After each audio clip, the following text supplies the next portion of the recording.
ini dulu yang harus diperbaiki. Luruskan niat. Ini dulu. Ya, ini dulu dia. Luruskan dulu niat. Selama niatmu tidak lillahi ta'ala, membela agama Allah, memperbaiki perekonomian orang Islam, selama itu pasti kau jadi budak di kantor. Pasti jadi budak. Capek, sakit hati, jengkel. Tapi kalau niatmu mengangkat harkat dan martabat perekonomian Indonesia, insya Allah tidak ada lelah.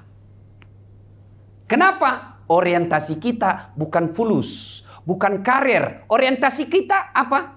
Saya mau mendapat kemuliaan dari Allah. Maka ini dulu, luruskan niat. Kasihan. Dari 47 transaksi perbankan Indonesia, ternyata 3% saja itu umat Islam, bank syariah. Ini menjadi pekerjaan buat kita. Percaya kalau niatmu hanya cari popularitas, cari pekerjaan, cari gaji, pasti capek. Dan di akhirat nanti, ya Allah, mana pahalaku? BSI, Bank Syariah Indonesia, 20 tahun. Malaikat berkata, bohong. Dia masuk BSI supaya lebih murah, lebih gampang kerjanya. Karena kalau di konvensional banyak kerjanya. Kan banyak yang begitu. Oh, lebih ringan di Bank Syariah, Ustaz.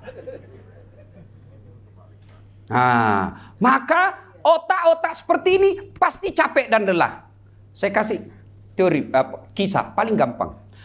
Ada orang ulama memiliki 2 orang santri. Diajarilah santrinya. Semua ilmu ulama ditransfer. Selesai itu, ulama ini berkata, nak, ilmuku sudah kau ambil semua. Sudah kau dapat semua. Hiduplah kau dengan ilmu yang sudah kuberikan kepadamu.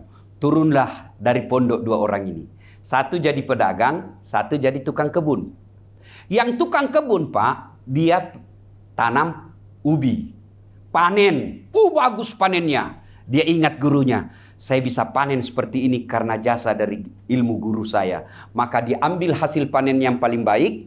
Dia masukin karung. Dia pikul masuk ke ustadznya. Assalamualaikum guru. Waalaikumsalam. Gimana kabarmu nak? Alhamdulillah, saya setelah keluar dari pondok saya jadi petani. Ini ada saya bawakan hasil tanaman saya.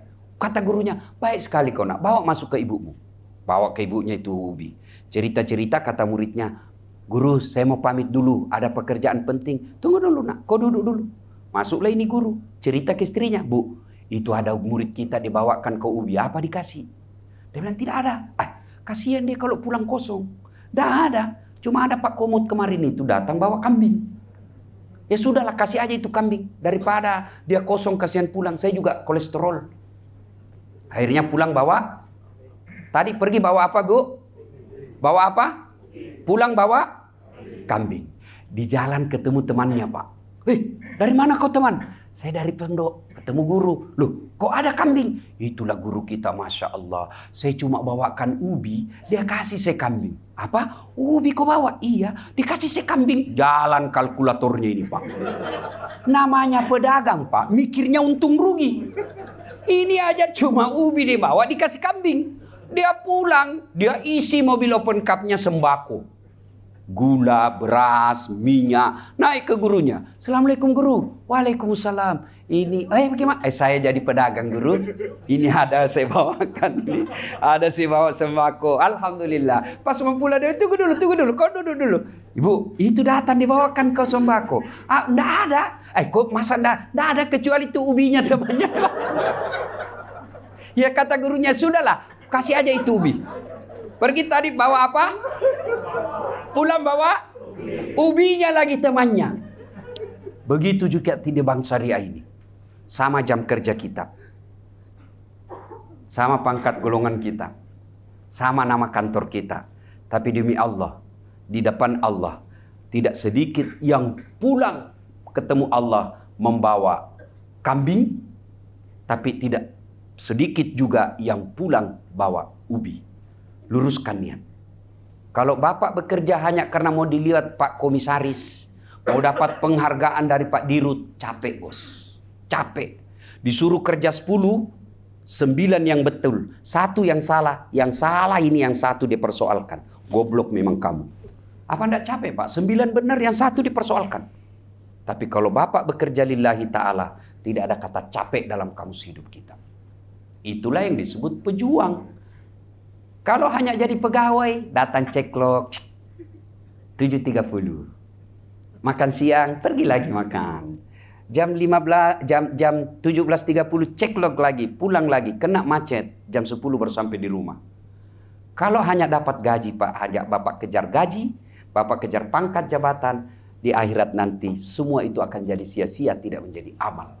Tapi kalau Bapak niatkan lillahi ta'ala, maka insya Allah capeknya, jeripayanya akan jadi amal di sisi Allah Subhanahu wa ta'ala. Gimana caranya, Ustaz? Ada prakteknya, ada tata caranya, ada SOP-nya. Gimana caranya? Satu, usahakan keluar rumah sudah ada wudhu. Itu Nabi tidak pernah dalam kehidupan beliau tidak ada wudhunya. Keluar rumah pasti sudah ada wudhu. Ini dulu. Yang kedua, jangan pernah keluar rumah kecuali kita menunjukkan berpakaian Islami. Karena kita ini bangsa syariah. Syariah itu sudah identik dengan Islam. Maka berpakaianlah yang menunjukkan, baru orang lihat aktivis bangsa syariah. Yang ketiga, coba sebelum ini pakaian. Ini penting, Pak. Saya, salah satu brand saya, kemana-mana seperti ini. Mau naik pesawat, mau apa. Coba biasa saya masuk bank, dia bisi itu tukang gosip. Tellernya, dia kira masjid. Karena dilihat saya pakai sarung. Tukang gosip. Nah, coba kalau Bapak pakaian ini. Kalau tidak bisa tiap hari, sekali sepekan hari Jumat. Mudah-mudahan mulai terbiasa. Bapak kalau pakai peci seperti ini, kira-kira Bapak nyasar tidak di panti pijat? Hah? Kalau Bapak pakai begini, masuk tidak ke karaokean? Tidak mungkin. Oh, jenggot panjang, hitam jidat, pakai peci, masuk. Di mana tempat biliar yang bagus? Itu berarti dari kostum sampean bisa menghindari dari dosa. Coba kalau saya gini, Pak. Waduh, yang namanya godaan mata tereliminir sedikit. Tidak mungkin bebas 100%, tidak mungkin, Pak. Tidak mungkin. Tapi paling tidak dengan pakaian seperti ini saya menahan, Pak. Lihat juga tapi sebentar, sekejap. Terpelihat. Masa ada ustadz pakai gini melotot. Wah, jadi dari pakaian itu sesungguhnya bisa melindungi kita dari pola maksiat. Yang ketiga praktikumnya, tadi sudah ada wudhu, berpakaianlah Islami. Yang ketiga, setiap Bapak mau keluar rumah, ikrarlah dalam hati. Bukan ikrar kepada pegawai, bukan ikrar kepada anak buah, bukan ikrar kepada atasan, ikrar kepada sumber maha kuasa. Apa kita baca? Ya duduk. Bapak duduk dulu, menghadap kiblat, lalu baca doa. Bismillahirrahmanirrahim. Inna sholati wa nusuki wa mahyaya wa mamati lillahi rabbil alamin. Lalu menuju ke pintu baca doa. Bismillahirrahmanirrahim. La haula wa la quwata illa billah. Kalau Bapak seorang suami, sedekah dulu kepada istri. Apa sedekahnya Rasulullah kepada istrinya? Bukan sedekahnya berupa duit, tapi apa? Sedekahnya apa? Cium jidat. Jadi besok-besok Bapak kalau mau keluar cium jidatnya istri, itu sedekah. Ibu-ibu juga kalau suamimu lupa sedekah, kau ingatkan, Pak, sedekah. Sedekah itu cium jidat. Itu amalan Rasulullah setiap mau keluar rumah. Bu, bertengkar rumah tangga biasa. Kecewa kepada suami biasa. Jengkel kepada istri lumrah. Iya. Mana ada si rumah tangga yang tidak pernah ada masalah? Bohong. Ini Ustadz, oh banyak juga masalah saya, Pak. Benar Pak Wadir. Apa masalah saya paling banyak sekarang, Pak? Banyak janda curhat. Di DM, di Instagram, Ustadz baru meninggal suami saya, kasihlah saya doa-doa penenang. Saya kasih, saya balas doa-doa. Lama-lama dia mulai kirim stiker yang ngeri-ngeri, Pak. Lope-lope, sebelah apa maksudnya? Lama-lama dia bilang, Ustadz, maukah Ustadz menjadi imam dalam hidupku? Saya bilang, mohon maaf Bu, saya bukan imam, saya penceramah. Semua orang punya masalah dalam rumah tangga. Tapi tolonglah, setiap mau keluar rumah, lupakan kesalahan pasangan kita semalam. Karena ajal kita tidak tahu, Pak. Siapa sangka itu yang lapangan stadion? Coba kalau bertengkar sebelum berangkat dengan istrinya atau suaminya bertengkar, lalu pulang sudah jadi jenazah, apa enggak kita tidak bisa menyalahkan diri kita? Pasti kita salahkan diri kita sampai ajal. Maka setiap mau keluar rumah, lupakan pertengkaran. Lupakan. Nah, coba biasa istri kita ini kan ahli sejarah. Kesalahan suami tidak pernah mau dilupa. Sudah 4 tahun dia ungkap lagi. Memang kamu, itu buktinya 4 tahun yang lalu. Itu sudah 4 tahun yang lalu dia ungkap lagi. Maka itu memang perempuan itu ahli sejarah. Langsung istri saya dia bilang begini, Pak Wadir. Benar, perempuan ahli sejarah. Maka laki-laki jangan kau bikin sejarah.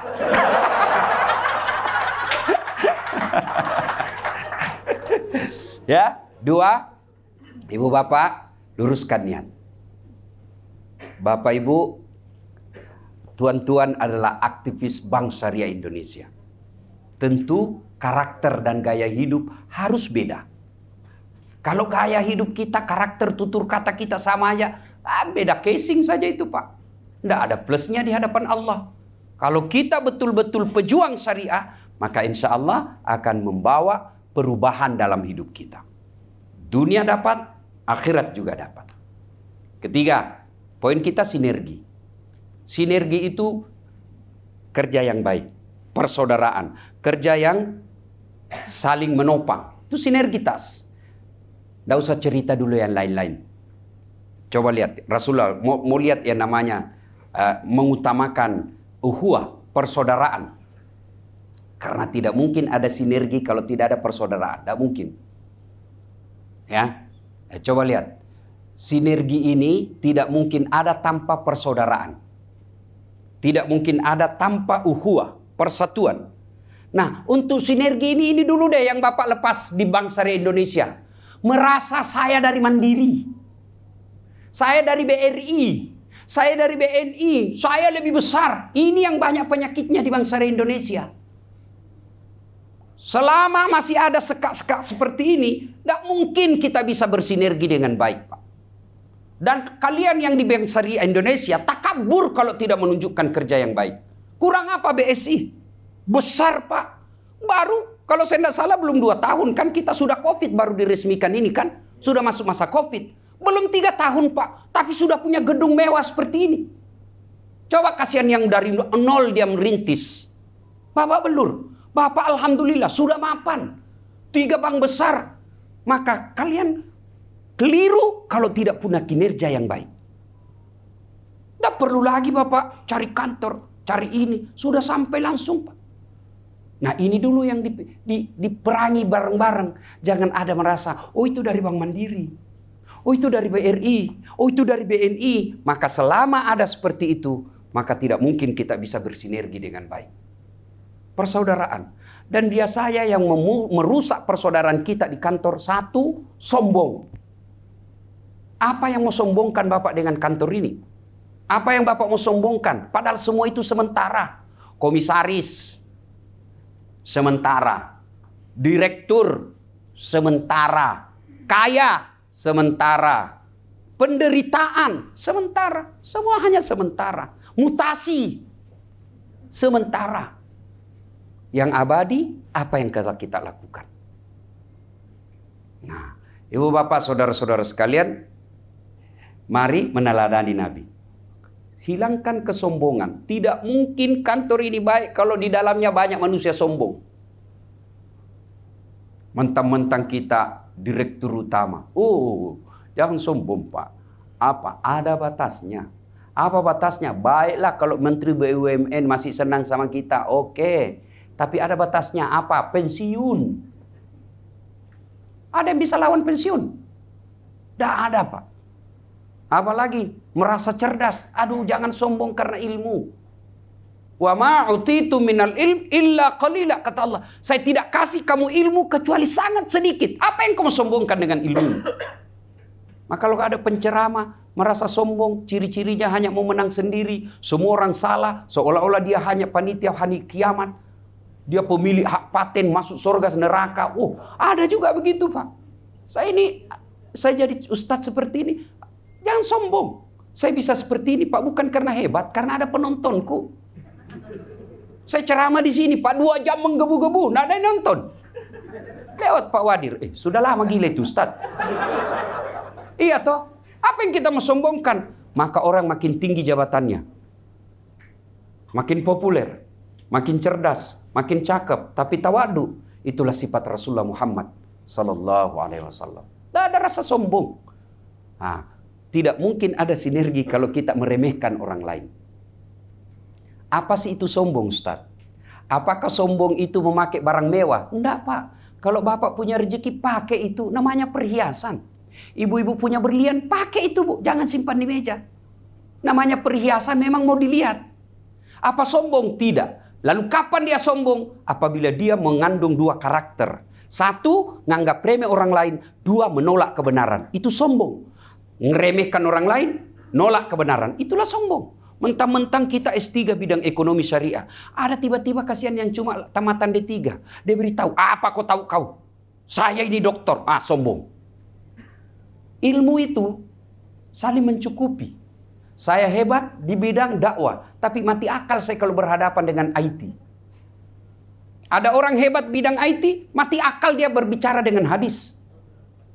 Maka untuk sinergi itu jangan ada kata sombong di kantor ini. Bapak hebat di bidang manajemen, tapi Bapak kalah di bidang hitung-hitung uang. Hebat hitung-hitung uang, Pak, kalah di bidang manajemen. Maka sinergi saling mendukung. Jangan selama ada mau sombong, merasa hebat sendiri. Tidak mungkin. Allah memberi kita ilmu, punya keterbatasan. Dan kalau cabut Allah ilmu kita, sudah, dikasih pikun aja, Pak. Selesai urusan, Pak. Begitu langsung Bapak pikun, error. Ada bapak-bapak banyak betul gelarnya, Pak, dosen. Bertumpuk gelarnya. Suatu ketika mau pergi mengajar, dikomplain sama istrinya. Pak, biasanya kalau kau mau pergi mengajar, kau cium jidatku. Ini sudah hampir 1 minggu, tidak pernah lagi kau cium-cium saya. Kata suami, astagfirullah, berarti siapa kau cium selama ini? Ternyata pembantunya dicium. Dan juga modus, Pak. Mentang-mentang pembantunya muda dan cantik, pura-pura gila. Saya lupa. Ya, 2. Yang ketiga sekarang. Sinergi tidak mungkin tanpa ada kesombongan. Yang ketiga, yaitu sinergi tidak mungkin ada bila ada sakwa sangka.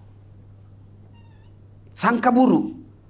Tadinya bagus, kepala cabang. Tadinya kepala wilayah. Tiba-tiba ada reorganisasi. Perbaikan sistem kita. Mutasi menjadi staf ahli. Ahli yang tidak ada stafnya. Sangka baik. Jangan sangka buruk. Mentang-mentang dia dengan komisaris. Mentang-mentang dia dekat dengan. Jangan sangka baik aja. Apa yang Bapak mau capai dengan sangka buruk? Apa yang Bapak mau capai dengan sangka buruk? Sangka baik aja. Selama banyak sangka buruk, tidak mungkin sinergi bisa bagus. Sangka baik. Saya dimutasi ke daerah. Berarti saya lebih banyak waktu untuk istirahat dan baca buku. Saya dimutasi ke tempat yang betul-betul tidak sibuk. Alhamdulillah ada waktu untuk sekolah. Itulah yang disebut pandai menyikapi perubahan. Tapi kalau Bapak bersangka buruk, apa yang Bapak capai? Sudah dosa, job hilang, dendam pula. Kalau mau nyikapinya dengan positif, bawa ke sesuatu yang baik. Jangankan sebuah bank syariah Indonesia seperti ini. Rumah tangga saja yakin tidak mungkin ada kebahagiaan kalau ada sakwa sangka. Coba ibu, kalau ibu selalu curiga sama suami, mana ibu pernah bahagia? Tidak mungkin toh. Telepon suaminya tidak dijawab. Pasti sama lagi nih sekretaris. Pasti ada lagi tuh di sampingnya. Coba kalau ibu sangka baik, telepon tidak dijawab. Lagi sholat duha. Tenang perasaan. Siang tidak dijawab pula. Berarti dia lagi salat duhur jamaah. Sore tidak dijawab. Mungkin HP-nya keselip di mobil. Tiba-tiba sore ada WhatsApp masuk. Saya lihat suamimu bonceng cewek. Cantik betul. Berarti suamiku lagi nge-grab. Selesai. Sangka baik. Aman kan, Bu? Ya. Sangka baik. Sangka buruk ini yang membuat kadangkala HP-nya suaminya. Tidak pernah tenang. Ada kan istri pulang suami, bukannya dia tatap wajahnya, langsung HP-nya sini. HP-mu. Ini siapa miss call ini? Tidak ada namanya. Sampai kapan ibu bisa periksa suami seperti itu? Kau periksa HP-nya yang satu, ternyata ada dua dia sembunyi. Kenapa tahu Ustaz? Ya saya juga begitu. Capek Pak kan kalau kita diperiksa terus HP Pak. Capek kan? Ya. Nah, ibu bapak, saudara-saudara sekalian. Nah, pentingnya persaudaraan. Coba lihat, Rasulullah selalu mengentingkan persaudaraan. Bapak semua pasti pernah dengar kisah perjanjian Hudaybiyah. Oke, bikin perjanjian Hudaybiyah. Apa perjanjiannya? Akhirnya Rasulullah balik, umroh ditunda, tahun depan baru boleh. Coba bayangkan Pak, Nabi sudah mayoritas waktu itu. Kekuatan perangnya sekali gerak hancur ini Mekah. Tapi apa kata Nabi? Jangan, selama masih ada tawaran damai, damailah.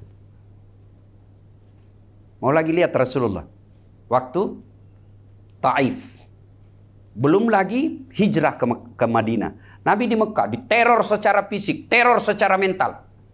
Tapi apakah Rasulullah kemudian menyerah? Tidak. Beliau pergi ke Taif dengan harapan mudah-mudahan di Taif beliau disambut baik. Oh, ternyata di Taif beliau datang dilempari sampai robek pipi beliau dan menetes darah. Andai saja darah itu sempat menyentuh tanah menurut hadis, maka hancur itu Taif. Tapi untungnya Rasulullah menahan, jatuh di telapak tangan beliau. Lalu datanglah malaikat Jibril berkata, "Ya Muhammad, sudah keterlaluan ini orang di sini. Saya diperintah Allah untuk hancurkan mereka. Kau berdoa saja, ku hancurkan mereka." Kira-kira kalau Bapak sudah diteror seperti itu, tiba-tiba datang tentara Dandim. "Gimana Ustaz? Ini sudah ada 2 peleton. Gimana?" "Hancurkan." Tapi Nabi tidak. Nabi berkata, "Ya Jibril, kalau memang Allah ingin mendengar doaku, aku hanya minta kepada Allah, berikan hidayah mereka. Mereka melakukan itu karena dia tidak tahu apa yang kubawa buat mereka. Kalau bukan dia yang beriman kepadaku, paling tidak insya Allah anak-anak dan cucunya nanti yang percaya kepadaku." Dan terbukti Taif sekarang berkat doanya Rasul yang dikabulkan Allah. Bapak lihat deh Taif sekarang. Tidak ada satupun yang tidak beriman kepada Allah dan Rasulnya. Dan hebatnya dari semua daerah di Saudi Arabia, Taif itu Pak, kalau Bapak kurang lebih seperti Bogor. Subur, berembun, sejuk, padahal dia di Saudi. Mudah-mudahan Allah berikan umur panjang dan waktu kepada Bapak. Kalau pergi umroh datanglah lihat itu daerah Taif. Tuh, begitulah Rasulullah Sallallahu Alaihi Wasallam. Kemudian Bapak Ibu Saudara-saudara sekalian, karena waktu yang terbatas. Yang berikutnya, sinergi tidak mungkin tercapai tanpa ilmu. Jangan pikir Bapak Rasulullah itu bodoh. Coba lihat ya. Rasulullah itu usia 2 bulan sudah wafat bapaknya dalam kandungan. Lahir baru 2 hari diambil sama ibu susunya Halimatus Sa'diyah. Usia 4 tahun baru diambil ibunya kembali ke Mekah. Nah, usia 6 tahun ibunya ajak pergi ziarah kubur. Nah, ayo kita ke Yastrib, Madinah sekarang. Kita pergi ziarah kubur ke bapakmu. Pergi. Pulang, perjalanan pulang, di desa bernama Afwa meninggal ibunya. Usia 6 tahun. Rasulullah wafat ibunya. Sampai Rasulullah waktu itu karena wafat ibunya pingsan berhari-hari. Berjam-jam, maksud saya berjam-jam. Lalu direndamlah kepalanya supaya dingin. Karena Rasulullah itu masa mudanya, balita kira-kira sekarang, diberi gelar oleh teman bergaulnya, bocah berbusana putih. Karena beliau selalu pakai serban putih dan baju putih. Nah, usia, kita ringkas sedikit, usia 23 tahun. Ya, usia 32 tahun. Belum jadi Rasul. 32 tahun. Rasulullah kemudian di Makkah terjadi perbedaan pendapat. Apa gerangan? Di pugar Ka'bah, batu Hajar Aswad mau diletakkan di tempat semula. Ada 4 suku bertengkar. Bani Auf, Bani Ai. Lah mereka katakan, ini kami lebih berhak. 4 suku lah kira-kira kalau di Jakarta. 4 suku berkata, saya lebih mulia, saya lebih mulia.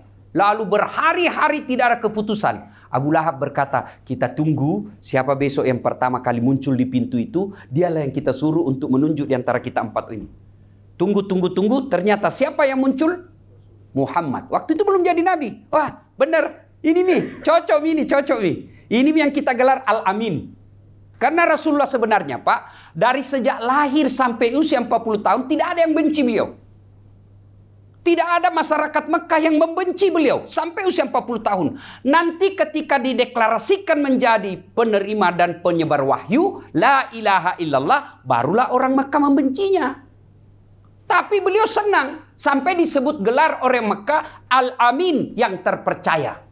Bayangkan kalau ada pegawai di BSI, Pak, dikasih gelar Al-Amin, yang terpercaya. Sampai detik ini belum ada satupun universitas Indonesia, di Indonesia, mau dia IAIN, universitas lain, tidak ada yang sarjana ini Al-Amin. Bisa dipercaya, tidak, Pak. Rasulullah diberi gelar Al-Amin. Oh cocok, ini, kasih ini. Kenapa? Ini berhari-hari Muhammad. Nah, kaulah tunjuk siapa di antara kami yang angkat ini batu. Nabi buka serbannya. Bapak Ibu tahu serban? Berapa sudutnya serban? 4. Berapa suku yang bertengkar? 4. Lalu Nabi bilang begini, sudahlah daripada kau ribut, ini serbanku saya buka, masing-masing kau pegang kepala suku. Lalu bagaimana Muhammad? Kita sama-sama angkatlah. 1, 2, 3 angkat.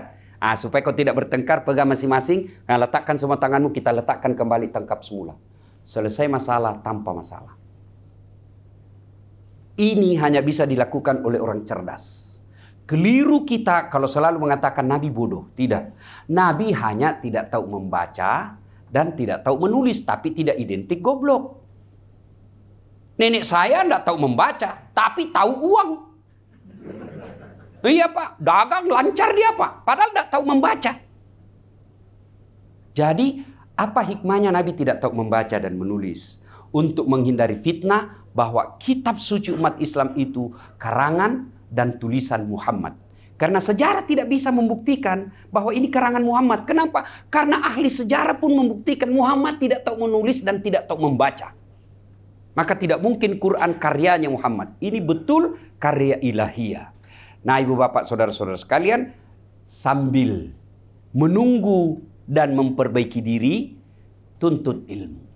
Orang yang punya ilmu pengetahuan Pak, Allah janjikan, yarfa'illahu alladhina amanu minkum walladzina utul ilma darajat. Allah angkat derajatnya. Jadi pulang kantor baca-bacalah, ya.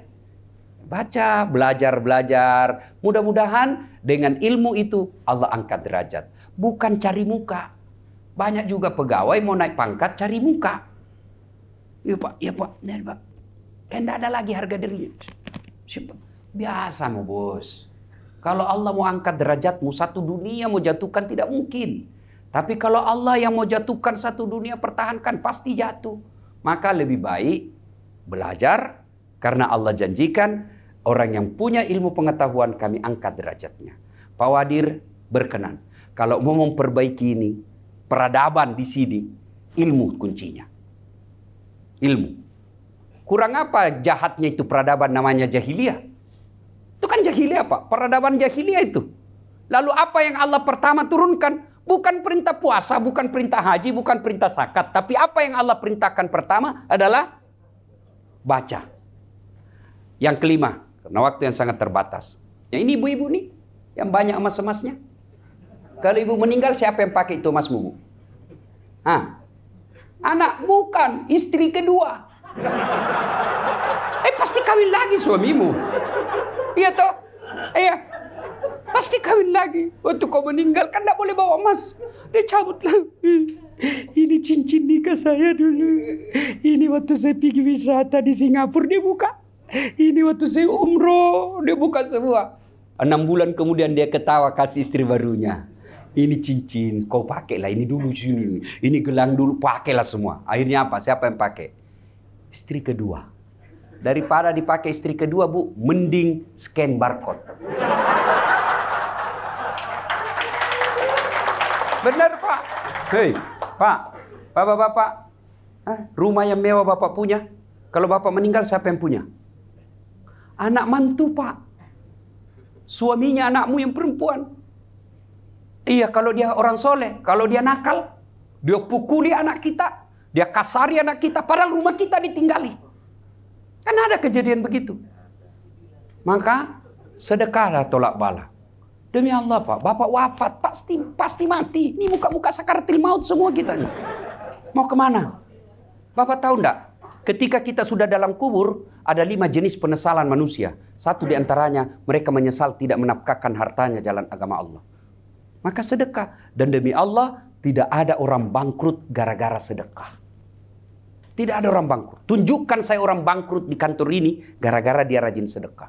Saya terharu tadi. Masa security, Pak? Saya yakin Bapak lebih tinggi gajinya dari mereka. Dia mampu berinisiatif untuk membangun rumah ibadah. Peradaban Yunani, Eropa kuno, itu membuktikan dia pernah eksis dengan apa? Dibikinkan patung. Iya toh? Maka banyak patung-patung di Eropa, toko-toko. Tapi kita orang Islam, kalau Bapak ke Madinah, ziarah Masjid Saba'ah namanya. Masjid 7. Ada Masjid Umar, ada Abu Bakar, Aisyah. Dibikinkan. Mereka membuktikan bahwa mereka pernah eksis di dunia dengan cara apa? Bukan bikin patung, tapi bikin masjid. Saudaraku yang ada rezeki, telepon keluarga di kampung. Itu ada tanahnya itu cuma 200 juta dia jual. Saya beli ya. Saya mau bikin masjid itu atas nama saya. Dan insya Allah Bapak tidak akan bangkrut. Begitu pensiun, alhamdulillah hasil tabungan Bapak bekerja. Ada wujudnya berupa masjid. Rasulullah bukan miskin. Tapi Rasulullah tidak pernah memelihara, menyimpan hartanya untuk kehidupan dunianya. Tapi habis untuk fisabilillah, jalan agama Allah. Ibu bapak saudara-saudara sekalian, banyak yang kita ingin uraikan. Tapi waktu jualah yang membatasi kita. Laqad kana lakum fi rasulillahi uswatun hasanah. Sungguh dihadirkan Rasulullah ini ke dunia sebagai uswatun hasanah. Uswah, contoh, keteladanan buat kita. Dan kalau kita mau meneladani Rasulullah yang paling real dan konkret, Nabi ditanya, ya Muhammad, untuk apa kau diutus ke muka bumi ini? Liutammimal makarimal akhlak. Memperbaiki akhlak manusia. Dakwah Rasulullah efektif bukan karena lisan, tapi uswah, keteladanan. Kalau mau sukses, jadilah teladan. Dunia akhirat dapat, insya Allah. Demikian, lebih dan kurangnya mohon dimaafkan. Usikum wa nafsi bitaqwallah. Assalamualaikum warahmatullahi wabarakatuh.